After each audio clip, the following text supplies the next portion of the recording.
friends ask, what is a 240Z? I ask them, do you know what a 350Z is? Do you know what a 370Z is? This is where it all started. This is where the roots are. And that new car, that new Z car is a certain way because this car. It has 3 gauges in the middle because this Z car. It does have that long hood because this car. It has that sloping rear end because of this car. It has that Z because this car. What I really was trying to go with was a period modified car. So a car that was available back in the day, but with the parts that were available. I tried to pick pieces out of the Datsun competition catalog, which was available in Japan. Seats, the steering wheel, even down to the shift knob, the rally clock. These are all things that were specific to the Japanese market that weren't available in the United States that you couldn't get on the standard Datsun 240Z. It's driven like it would have been driven back in the day. It feels like it would have been back in the day. It smells like it would have been back in the day. And I think that's ultimately what it's all about for me. My name is Glenn Chiou. I drive a 1972 Nissan Fairlady 240ZL.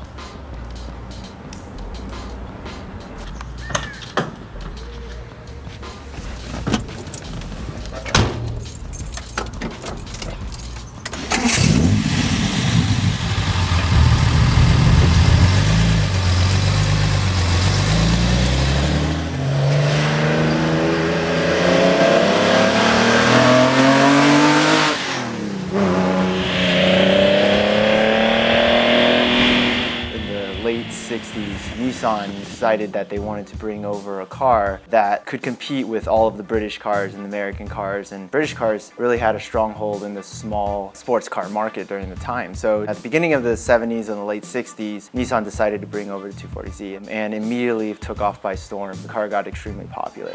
That continued throughout the 70s, the 80s, and soon became one of the best-selling sports cars in history.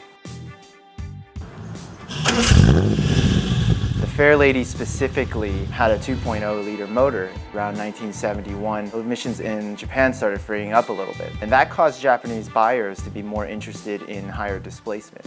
So they released the 240ZL as well as the 240ZG, and those cars soon became the high-end luxury model in terms of Nissan. The ZG had the G-nose, it looked different and it was homologated for racing, so most people that were willing to pay for that premium purchased the ZG rather than the 240ZL, which makes it a little bit more uncommon amongst the Z cars in Japan, let alone imported to the United States. I know roughly 20 or 30 people that own Fairlady cars, and I've yet to see another one of these in the States.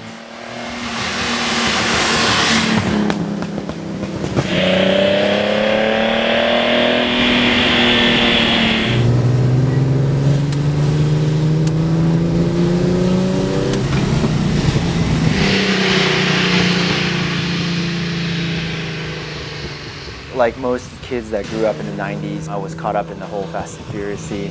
I got very interested in modifying sports cars in general. I had several different types of Japanese sports cars, but I soon got a little bit more interested in canyon driving, and I noticed that driving these newer cars, you're not really one with the car. You don't get that feeling with the car that you would with a car that had less electronics, less gadgets. I find that a lot of the modern cars these days, you're not able to address a lot of the concerns. You have to bring it to a dealership, whereas these old cars, obviously, you can fix it in your garage, and if anything, you can learn from it. So during high school, when I started getting into these cars, I thought, how cool would it be to own a more vintage car? I soon discovered that, there were affordable 60s and 70s cars out there, and 240Z was a natural fit. The car was extremely easy on the eyes. It had a long bonnet, that decreasing slope hatched, and it was a 2-seater. What's really cool about it was that the 240Z, ever since it was released, had a lot of history that followed it from the beginning. From the very first year it came out in the United States, it won the C Production Championship and then CCA, and it continued 10 years straight into 1979 and won every single year. To me, that matters. Where does the car come from? Where are its roots? And for this car specifically, I found it in 2010. I was part of a Datsun 510 autocross club. I met the president, who was a pretty big hoarder during that time, and he owned over 40 cars. This Fairlady 240ZL was in the back under a shed. As I talked to him more and more, I decided to go see the car. The agreement was that I would have the car restored at his warehouse. I would probably visit his home 30, 40 times over the course of 3, 4, 5 months, 2-3 times a week, just to go work on the car. It wasn't just about buying a car and driving it. Paint was way faded, parts were missing, the fender mirrors were pretty much broken off. That's kind of what it's all about.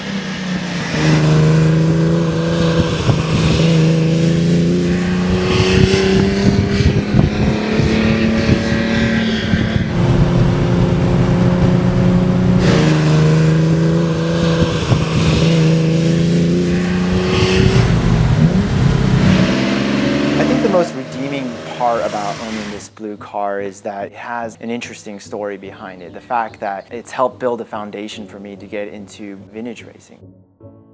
It's not so much the features the car has, but it's more of what it has brought to me in my life. All the little bits and pieces that put so much effort over time, gouging Craigslist or eBay or meeting of a friend who had this part and just slowly collecting it all and putting it together. And while the parts might not mean anything alone, all together, it represents your taste, represents how you constructed the car and how you want to portray yourself in the car scene.